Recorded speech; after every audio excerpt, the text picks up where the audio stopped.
말씀드린 대로 우리 마가복음 10장, 오늘은요, 한번 사람들을 한번 살펴보았으면 좋겠어요. 10장에 나오는 사람들. 10장에 예수님을 만난, 예수님과 대화하는 사람들, 굳이 나누자면 몇 부류로 나눌 수가 있어요. 그래서 사람들이 등장을 하는데 10장에 첫 번째가 이제 바리새인들이에요. 그리고 다음은 어린아이들, 그리고 이제 제자들이 있고요. 자, 그리고 나서 이제 부자, 그러니까 부자 한 사람이 등장을 합니다. 그리고 마지막으로 맹인이자 거지인 바디메오. 그렇게 해서 우리 한번 살펴보겠습니다. 마가복음 10장에 나오는 예수님을 만나서 이제 예수님과 대화하는, 또 예수님의 말을 듣는, 때지는 질문하는 또 그들의 모습들을 보면서 우리가 다시 한번 이 말씀을 되게 중요한 것은 우리 자신을 다시 한번 돌아보고 우리 신앙을 돌아보면서 귀한 가르침을 받을 수 있게 되기를 바랍니다. 먼저는 바리새인들이에요. 바리새인들. 한마디로 바리새인들. 하여튼 대단한 종교인들입니다. 열심을 따라갈 수 있을까? 여러분 아마 자신할 수 없을 거예요. 아마 율법에 정통한 것 따라갈 수 있을까? 자신할 수 없을 거예요. 그래서 우리 바리새인들을 이렇게 보면 참 대단하다 생각이 들어요. 근데 이렇게 10장에 나오는 또 그 이전에도 마찬가지예요. 예수님과 만나는, 또 예수님이 말씀하시는 이 바리새인들 10장에 나오는데, 근데 이 바리새인들이 10장에서 예수님을 시험합니다. 시험해요. 그러니까 근데 이 시험이 그냥 단순히 진리를 알아보려고 하는, 이 사람이 과연 누군가 이런 테스트 정도가 아니라, 한마디로 이야기해서 굉장히 올무에 빠뜨리려고 하는.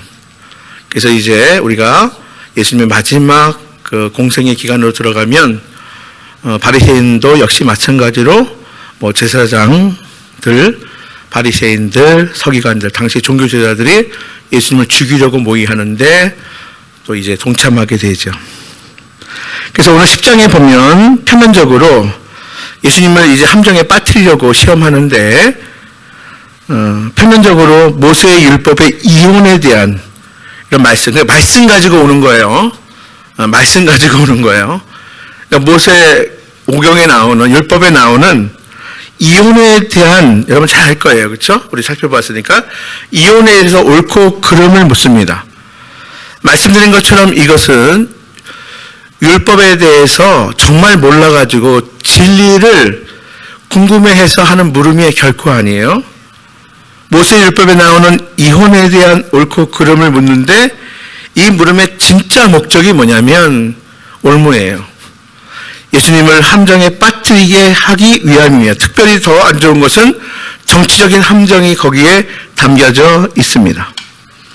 자, 이혼의 질문을 한 이유는 뭐냐면, 한마디로 이야기해서 그 당시에 정세가 어떻게 되냐면, 이제 분봉왕이 이 팔레스틴 지역을 나눠서 헤롯 왕가가, 그러니까 신약성경에 나오는 헤롯 왕은 한 사람이 아니에요.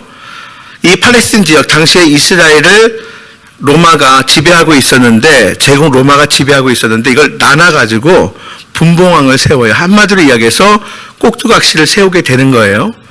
근데 그게 단순한 꼭두각시가 아니라 뭐예요? 어쨌든 왕으로 세우니까 상당히 기득권을 가지고 있어요. 그래도 왕입니다. 근데 그 중에 이제 헤롯 안티파스가, 자, 바로 요 지역의 분봉왕이에요. 다스리고 있었어요. 이 헤롯 안티파스는 동생 헤롯 빌립, 그러니까 헤롯 왕인데 빌립이에요. 헤롯 빌립의 아내 헤로디아. 그러니까 우리가 헤롯 안티파스의 아내가 헤로디아예요. 근데 이 헤로디아는 원래 누구의 아내였냐면 사촌 동생 헤롯 빌립의 아내였어요. 그래서 이 헤롯 안티파스가 동생의 아내를 빼앗아서 자기 아내로 삼았어요. 자, 그러니까 한마디로 얘기해서 재혼한 거예요. 자, 이걸 가지고 모세의 율법에 이혼에 대한, 이게 옳으냐 그르냐 이렇게 묻는 거예요. 여기 함정이 있는 거예요. 왜냐하면 헤롯 안티파스가 어떤 인물이냐면 세례 요한이 바로 이 대목 가지고, 그렇죠? 이 대목 가지고 미운 털이 단단히 박혀가지고 세례 요한이 죽임당하거든요.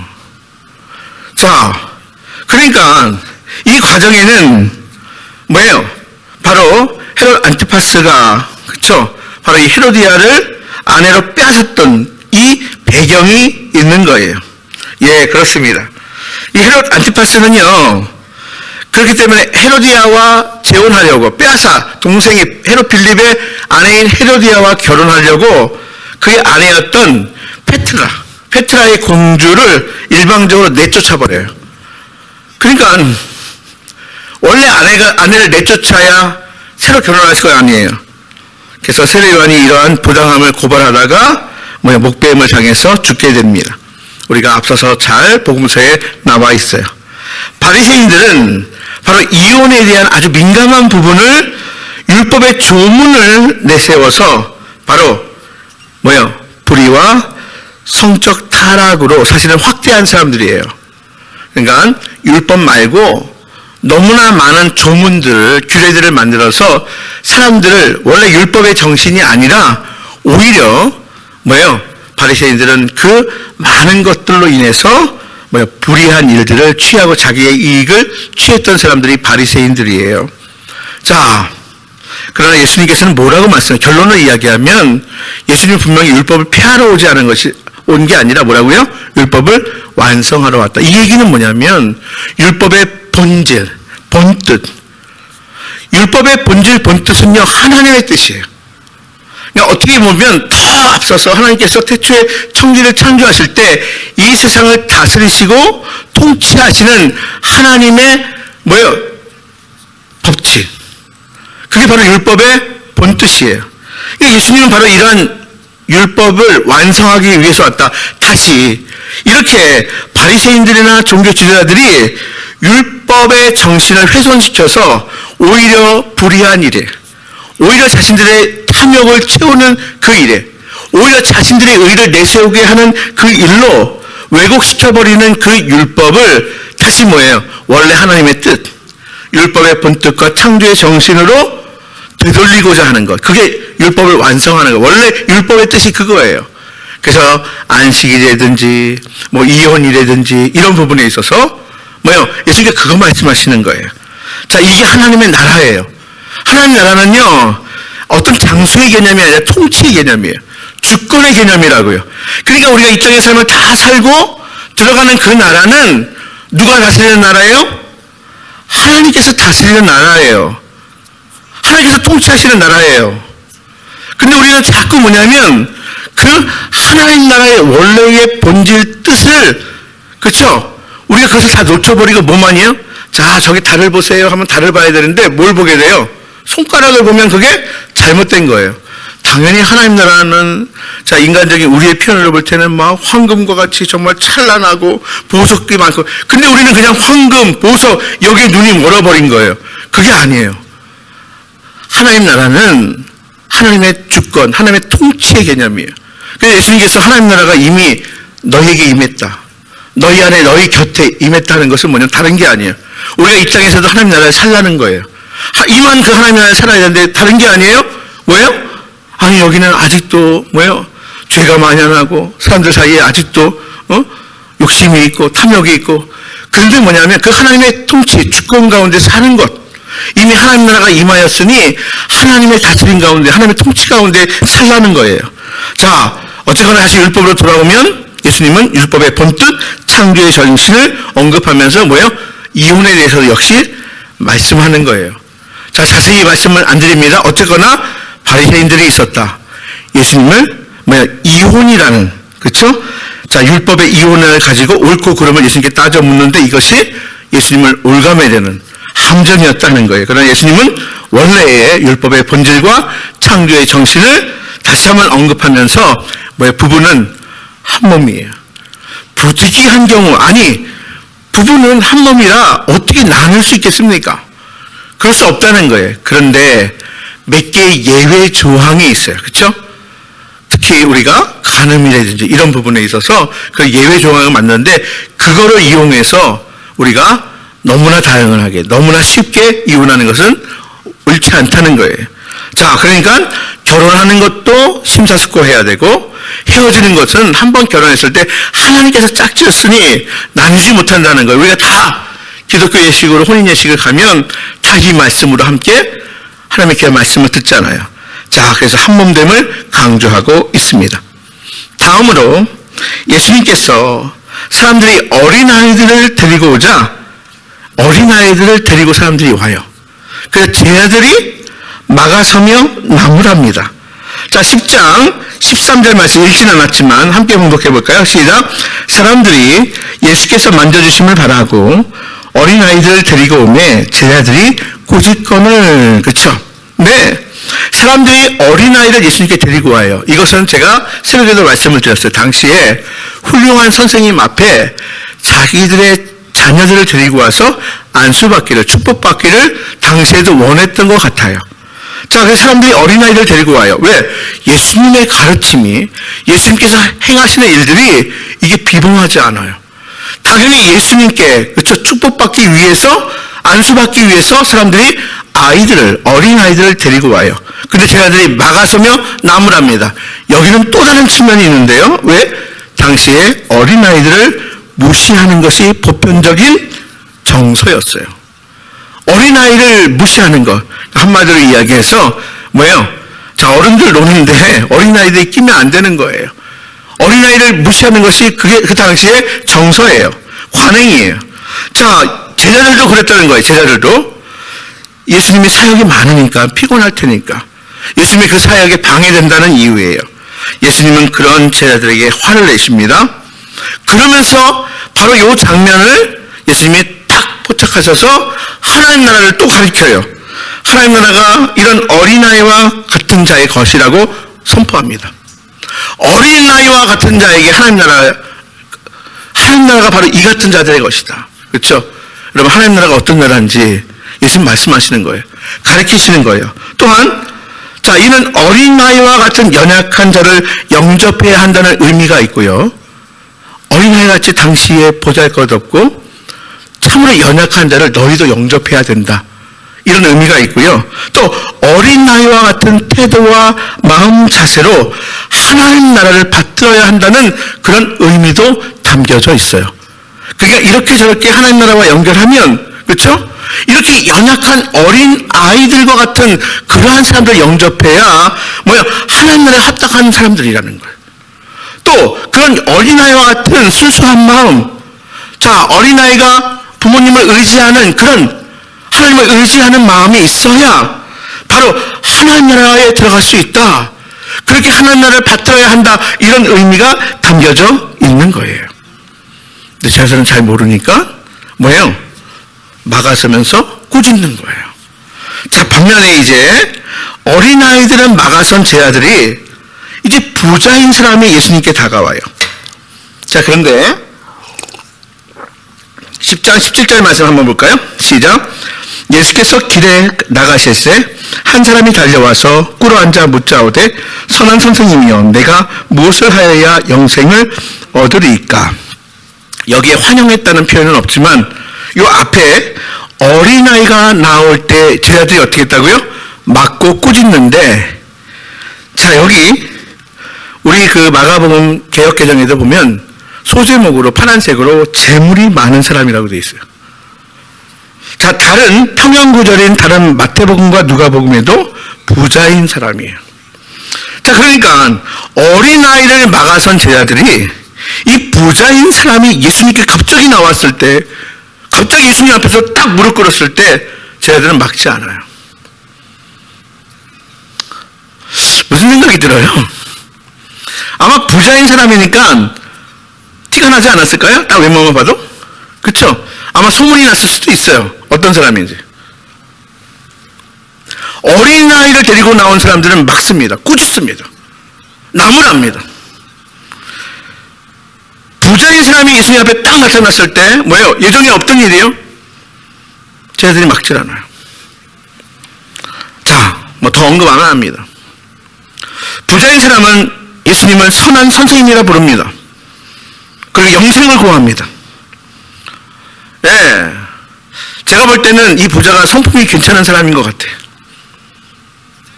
예수님께 무릎을 꿇고요, 선한 선생님, 그걸 구하는 것도 뭐 다른 게 아니에요. 영생을 구합니다. 아주 차원 낮은 거 구하는 거 아니에요. 영생을 구해요. 그러면서 선함을 강조합니다. 자신의 선함도 드러냅니다. 그래서 예수님께서 율법에, 즉 계명에는 뭐라고 하느냐, 십계명을 언급하십니다. 그래서 그는 예수님께서 그걸 언급하자 찬스가 온 거예요. 그는 자신은 어려서부터 그 십계명을 다 지켰다, 자신 있게 말합니다. 이에 예수님은 그에게 재물을 팔아 가난한 사람들에게 주고 나를 따르라, 이렇게 말씀하시죠. 21절 말씀 볼까요? 예수께서 그를 보시고 사랑하사 이르시되, 참 사랑하사 이르시되, 내게 아직도 한 가지 부족한 것이 있으니 가서 내게 있는 것을 다 팔아 가난한 자들에게 주라. 그리하면 하늘에서 보화가 내게 있으리라. 그리고 와서 나를 따르라 하시니. 예수님 여기 보세요. 사랑하사 말씀하세요. 예수님 사람은 어떻게 대하는지 아시겠죠?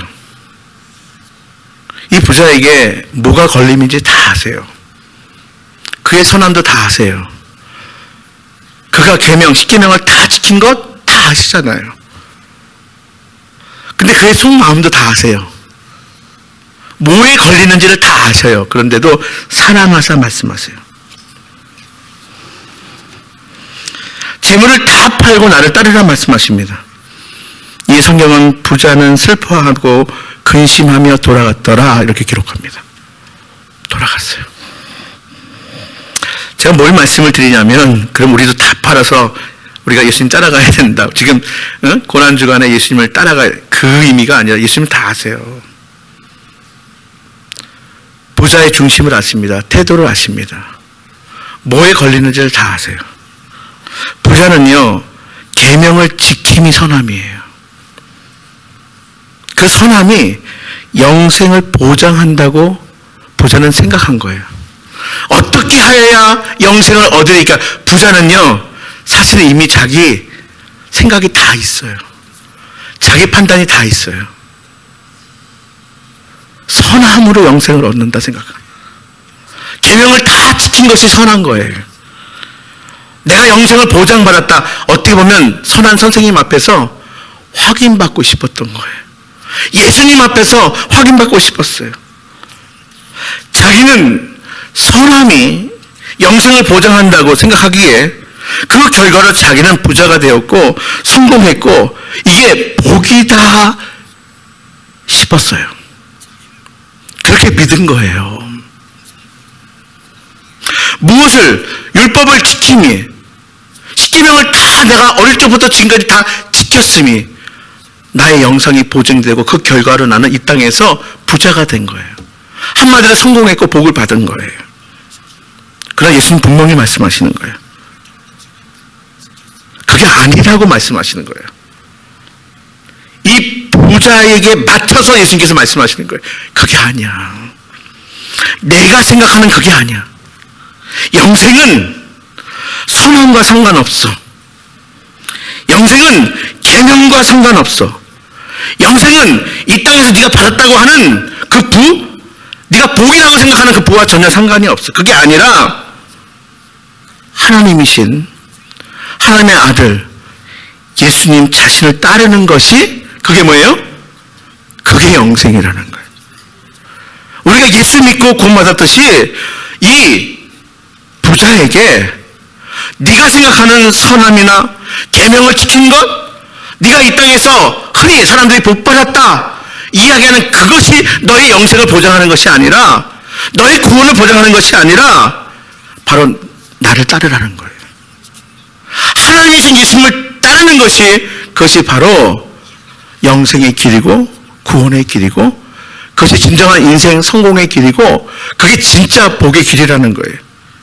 여러분, 부자인 이 사람에게 재물을 팔아 가난한 사람들에게 주고 예수님을 따르라 하는 것은 이 부자의 신학, 이 부자의 지금까지 신앙, 이 부자의 믿음, 그 삶을 근본적으로 뒤흔드는 요청이었어요. 여러분들 사로잡고 있는 내가 지금까지 하나님 믿는 신앙이라고 하는 것, 그 근본적으로 흔들 때 여러분들 기꺼이 내려놓고 말씀대로 순종하며 갈 수 있겠습니까?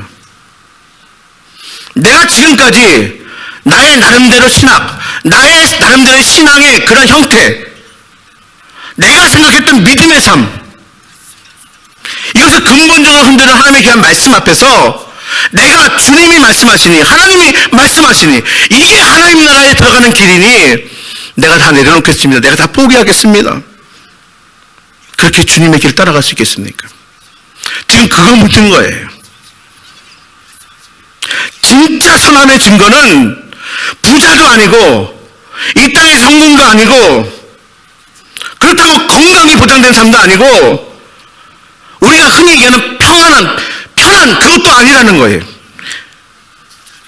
진짜 선함의 증거는 이 땅에서 사람들이 그렇게 추구하고 원하는 그것이 아닐 수 있다는 거예요.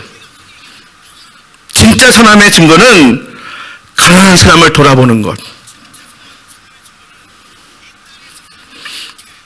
다른 사람을 배려하고 세상을 환대하는 그런 삶, 나보다 남을 더 낮게 여기고 나는 더 낮아지는 그 삶, 주님이 말씀하시면 그 가르침을 듣고 내 생각적인 귀로 이렇게 앉아서 듣는 게 아니라 예수님의 가르침을 듣고 그 예수님을 따라가는 것, 이게 진짜 선함의 증거라는 거예요. 한편 저희 아들은 예수님께서 뭐라고 말씀하세요? 부자가 천국에 가는 게 뭐가? 낙타가 바늘귀로 들어가는 거. 왜 낙타냐? 당시의 팔레스틴 근동지방에, 중동지방에 가장 큰 동물, 흔히 보는 동물 제일 큰 게 뭐예요? 그게 낙타예요. 응? 아마 코끼리가 많은 지역이면 아마 코끼리가 바늘귀라고 말씀하셨을 거예요. 자, 부자들이, 바로 재물이 있는 자들이 하나님 나라 들어가는 게 그렇게 어렵다, 이거 불가능하다, 이 얘기 듣고 제자들은 뭐예요? 어떻게 표현해요? 놀랍니다. 두려워합니다. 우리 10장 23절의 말씀 볼까요? 10장 23절. 자, 시작. 예수께서 둘러보시고 제자들에게 이르시되 재물이 있는 자는 하나님의 나라에 들어가기가 심히 어렵도라 하시니. 24절. 제자들이 그 말씀에 놀라는지라. 그러면서 이제 설명을 구체적으로 또 하시잖아요. 24절, 그렇죠? 25절 이렇게. 상당히 10장에 보면 긴 절을 활용해서 부자가 하나님 나라에 들어가는 게 이게 얼마나 어려운 일인지 제자들은 놀랍니다. 이 얘기는 왜 제자들이 왜 놀랐을까요? 여러분들 사실은 이 말씀을 들으면 솔직한 우리의 표현이, 야, 이게 참 심각하구나, 이게 놀랍구나, 이게 두렵구나. 왜 그럴까요? 왜냐하면 제자들이나 우리나 여전히 이 부자와 마찬가지 생각을 갖고 있는 거예요. 소위 우리가 겉으로는 신앙생활을 나는 바르게 하고 있어 이렇게 하면서도 우리의 기준이 사실은 이 부자와 다르지 않아요. 제자들이 놀란 이거와 사실 크게 다르지 않아요. 제자들도 역시 부자와 마찬가지로 소위 성공이 복과 구원이고요, 하나님 나라라고 생각을 했었어요. 예수님이 가장 큰 짐승인 낙타가 가장 작은 구멍인 바늘에 비유하면서 이건 뭐냐면 하나님 나라는 세상의 가치하고 완전히 달라요. 다른 가치, 다른 믿음, 다른 삶, 이거는 이 세상의 가치를 가지고 하나님 나라에 들어갈 수 없는 거예요. 근데 하나님은 할 수 있다고 그러잖아요. 이게 무슨 말일까요? 낙타가 바늘귀로 들어가는 것은 뭐 하나님 나라와 다른 가치와 다른 삶으로는 이건 불가능한 일이에요. 할 수 없는 일이에요. 결단코 하나님 나라에 들어갈 수 없다는 일이에요. 그러니까 제자들이 누가 그러면 하나님 나라에 들어갈 수 있겠는가? 제자들이 물어요. 아니 그렇다면 누가 하나님 나라에 들어갈 수 있겠는가? 낙타가 바늘귀 들어가는 것만큼 더 힘들다. 그럼 누가 과연 하나님 나라 들어갈 수 있겠는가? 제자들의 이런 물음은 어쩌면 너무나 당연해요. 근데 예수님의 대답은 명확합니다. 죄인인 사람은 할 수가 없지만 하나님으로는 할 수가 있으니 오직 믿음으로 따르라는 거예요. 이게 우리의 신앙의 삶이에요. 죄인인 인간은 갈 수 없는 그 나라예요. 절로도 못 가고 아이들 찬양처럼 마음짝해도 못 가고, 저는 제가 누누이 말씀을 드리는데 어릴 적에 사실은 찬양을 하면서도 고제목에 사실은 걸리는 거예요. 돈으로도 못 가요. 그래. 힘으로도 못 가요. 그래. 근데 마음짝해도 못 간대요. 가사에는 없지만 아마 율법으로도 못 가고. 그렇죠? 뭐로 간다고요? 아이들 찬양이다. 뭐로 가요? 믿음으로 가는 나라, 하나님 나라. 그걸 말씀하시는 거예요. 죄인인 사람은 할 수 없지만 하나님으로는 할 수 있으니 오직 믿음을 따르라는 거예요. 자, 그러나 여전히 제자들은 깨달아요? 못 깨달아요? 못 깨달아요. 그 이후에 제자들의 모습을 보면 아무리 가르치고 아무리 예수님께서 고난 당하실 것과 죽임 당하실 것을, 그리고 자, 사흘 만에 살아날 것을 아무리 미리 말씀하셔도 제자들은 깨닫지 못해요. 자신의 모든 것을 내버리고 예수님을 따르는데 여기까지 했어요. 제자들 대단하죠. 직업을 내버리고 가족을 내버리고 삶의 터전을 내버리고 예수님을 따르는데 여전히 제자들은 큰 보상을 기대하고 있어요. 네, 정작 예수님이 예루살렘에서 고난받고 죽임당하고 살아나야 한다는 그 말씀에는 귀를 기울이지 않습니다. 이게 왜 그럴까? 사실은 여러분 복음서를 보면 제자들이 왜 이럴까? 아니, 왜 예수님이 고난을 예고하시고 십자가의 죽임 당하심을 말씀하시고 죽은 지 사흘 만에 살아날 것을 말씀하시는데 왜 제자들이 엉뚱한 소리를 하는가 하는데, 사람은 그래요. 내 관심 있는 거 말고는 생각을 못해요. 듣지 못해요. 내 욕심이 들어가면 안 들려요. 못 봐요. 오히려 예수님의 우편의 자리에 좌편의 자리에 앉게 해달라고 자리를 차지하려고 합니다. 우리 총선 때잖아요. 그렇죠? 보세요. 그 자리, 이 총선 때 보면요, 이 공천 받고 한 복과 그 사람들에게는 천국과 지옥이에요. 난리 나잖아요. 뭐 당 떠나가지고요. 예수님이 고난 받으실 거고 죽임 당하실 거고 이제 후에 살아날 것이다 이렇게 말씀하시는데도 안 들려요. 자리를 우편에 앉을까 좌편에 앉을까 청탁하고, 예수님 말씀하십니다. 고난의 잔을 마시고 종이 되어야 함을 말씀하십니다. 여러분, 이제 고난 주일을 앞두고 있어요. 절기가 좋은 건 뭐냐면 우리가 이 절기를 통해서 다시 한번 우리의 신앙을 돌아보는 거예요. 우리가 다시 한번 주님의 가르침을 우리가 다시 한번 바라보고 우리가 따라가는 거예요. 자, 마지막으로 예수님은 맹인 거지 바디메오를 부르십니다. 우리 49절 말씀 읽어봅니다. 49절 시작. 예수께서 머물러 서서 그를 부르라 하시니 그들이 그 맹인을 부르며 이르되 안심하고 일어나라 그가 너를 부른다 하매. 예, 바디메오는 예수님이 지나가신다 하는 소식을 들었어요.